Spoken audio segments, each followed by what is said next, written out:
Plenty more rain from this system even later today, tonight, tomorrow, the day after.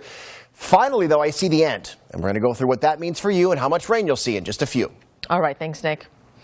Right now, a man is seriously hurt after being stabbed in Chinatown International District, and now a 24-year-old woman is in police custody. It happened around 1 a.m. this morning on South Jackson Street. Seattle police say when officers arrived, they found a 38-year-old man with stab wounds to the head and neck. He was taken to a hospital and is in serious condition. Police say the man and woman were arguing when he was pepper sprayed shortly before getting stabbed. The woman was taken to the King County Jail and is facing assault charges. In Tacoma, a man was arrested after a domestic violence situation. This happened after 1:30 p.m. yesterday on South Tyler Street. Officers say the man was holding a woman hostage.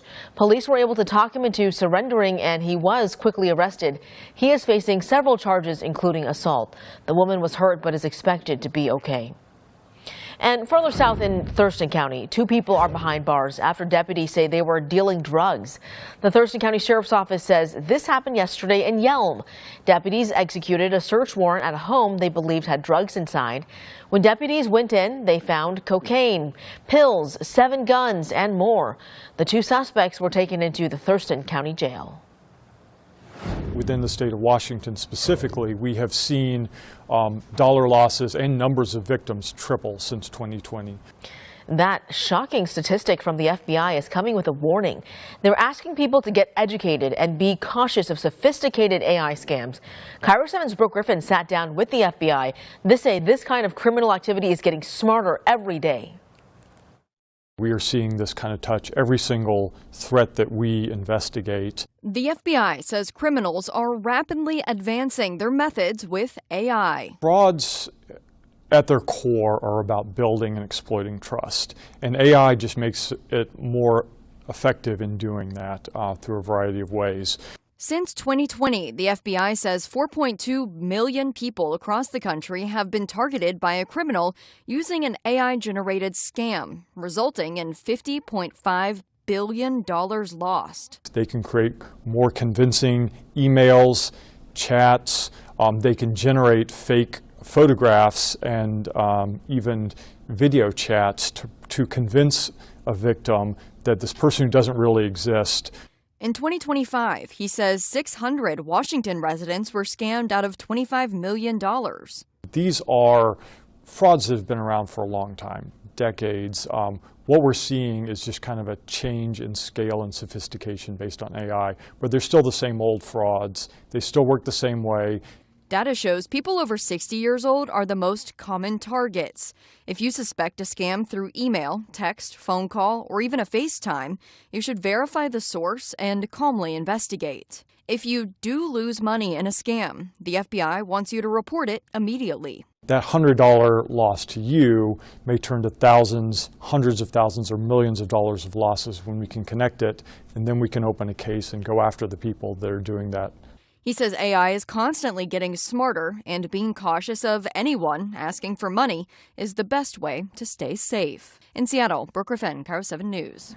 Wow, stunning statistics there. If you would like to see more tips on how to spot a scam or report one, we have that info up on Kiro7.com. We have an update for you on this harbor seal. We first told you about this seal last month when she was shot in the face.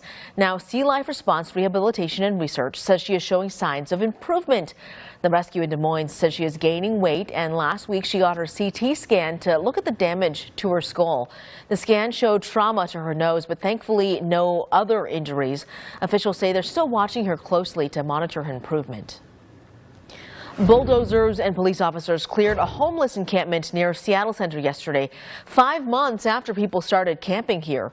We spoke with a few people who live there. They tell us a security guard claimed to know the owner of the lot and told them people could stay as long as they had somewhere to park. A week ago, police officers told that group of campers they have to start packing. We were hoping to get offering some housing or some kind of resources, and they said because it's a private lot, they can't offer us any of that stuff. So I guess we're going to go set up on a sidewalk somewhere. I don't know. The responsibility now falls on to the owner of the lot to secure the site with fencing or more security. The first full round of March Madness tips off tomorrow right here on Kiro 7. The Gonzaga Bulldogs continue their tradition with teams in both the men's and women's tournament. On the roster for both squads are 4 players from Western Washington. They're excited to bring glory back to their hometowns of Seattle, Paulsbo, Montesano, and Anacortes. We heard from their former coaches on what it's like to see the homegrown talent on the biggest stage. Ever since he was in 5th grade, he kind of stood out as, he was an alien, in the best, most loving way I can possibly say. Someone like Davis come out of here, one thing our community does is we really rally behind our athletes. In only his freshman year, Fogel has been a valuable scoring option off the bench, averaging 8 points per game. The Bulldogs earned a number 3 seed in this year's bracket and a chance to stay close to home. Tomorrow night they'll take on the Kennesaw State Owls in Portland. Tip-off is at 7 p.m. Tomorrow we've also got an incredible slate of games which you can watch right here on Kiro 7 with number 1 seeds Duke and Michigan both getting their tournament underway. The action starts at 9:15 a.m. A championship celebration in Venezuela after Team USA falls short. The impact already hitting the Mariners clubhouse. We right now have a lot of places where it's dry, just kind of muggy, or maybe you're only getting a few sprinkles. But looking ahead, we are not done yet. I got to look at when this is going to increase for everybody and what that means for your Thursday. Coming up.